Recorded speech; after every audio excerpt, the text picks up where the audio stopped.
No tak tímhle začíná video o zahradě. Ahoj holky. Tenhle ten záhon, ten jsem vybudovala relativně nedávno. Tady tenhle záhon, ten už je starší, ale tady ta obruba, to mám nově. Řádili mi tu krtci. Tady textilku budu vyměňovat za folii. A pokud se mi podaří sehnat štěrk, tak podložím štěrkem. 2 růže zasazený. Ahojte holky. Tady máme zelinářskou plochu. Tak. Tady ta plocha, to je divočina. To jsem zasela loni už, semínka, a letos tady je takováhle všeho chuť. Dokonce koukám, že i řebříček je růžovej. Tamhle ta ploška, to původně byla takzvaná čarodějná zahrádka, tam byly čistě bylinky, ale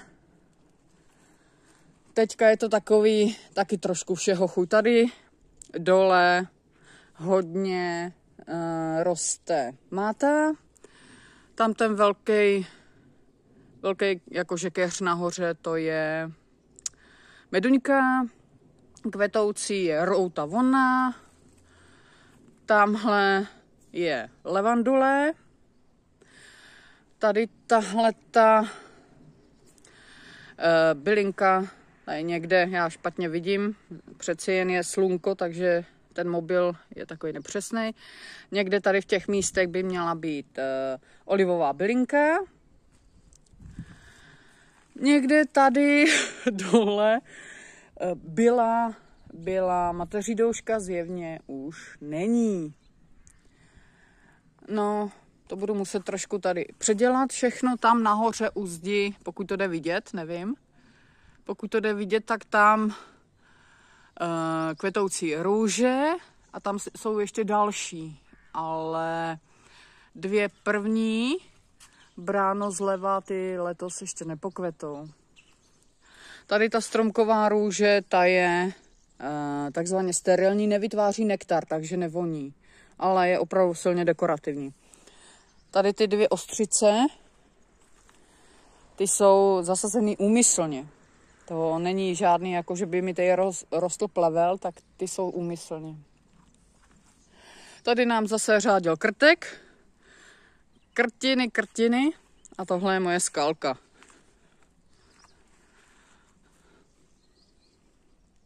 Tady na ty jsem se taky hodně nadřela. Budu muset předělávat stejně. Tady, jak jsem začala dosypávat ten štěrk, ono to vypadá jakože dobře. Ale dala jsem netkanku pod kameny, tady je vidět. Problém je v tom, že pír zvládne netkanku prorůst, což je poměrně zásadní problém. Takže to budu muset vyměnit. Já zatím další štěrk nemám, tohle zatím všechno, co jsem sehnala. Uvidíme, jak se to podaří dál. Ale jinak skalka je v dobré kondici.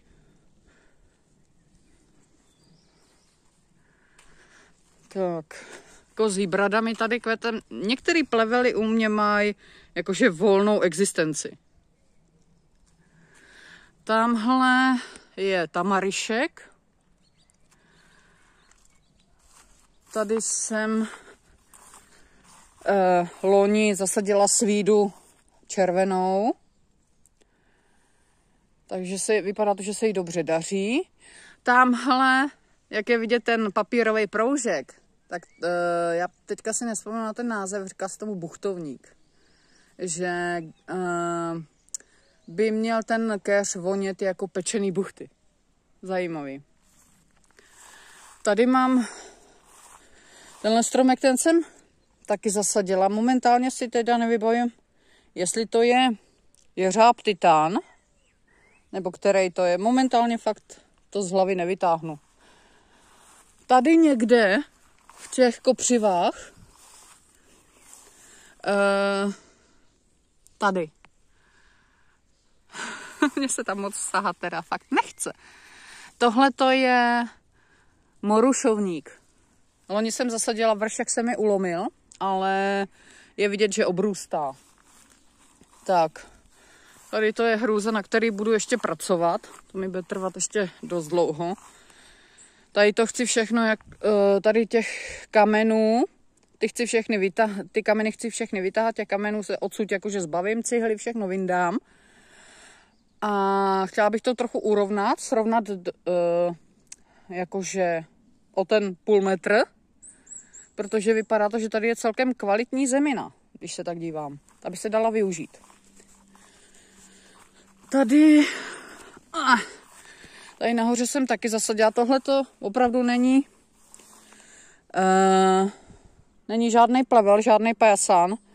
Tohle to by měla být ovocná bobulovina, ale teďka se nevybavím. Tam je sice štítek dole, ale nějak se mi tam nechce líst, je mokro. A tady máme naši hvězdu. Muchovník olšolistý. To loni jsem zasadila tenhle ten keřík, ale letos už si na něm pochutnávám. Je opravdu dobrý. Je to vynikající záležitost. Fakt, výborný. Zase mi to chutná. Dobrá věc. A zatím o něm nevědí ptáci.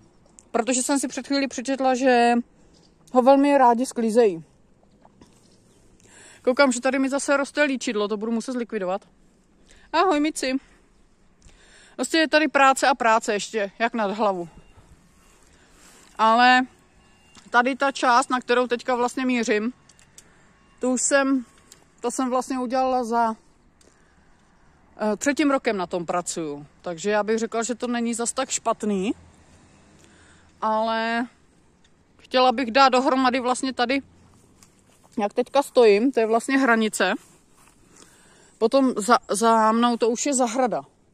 Tohle to je jakože nádvoří, jakože dvůr. To bych chtěla dát dohromady. Ale výhledově ještě tak, vzhledem k tomu, že to financuju sama, že to dělám sama, tak asi tak 15 let ještě odhaduju. Uvidíme.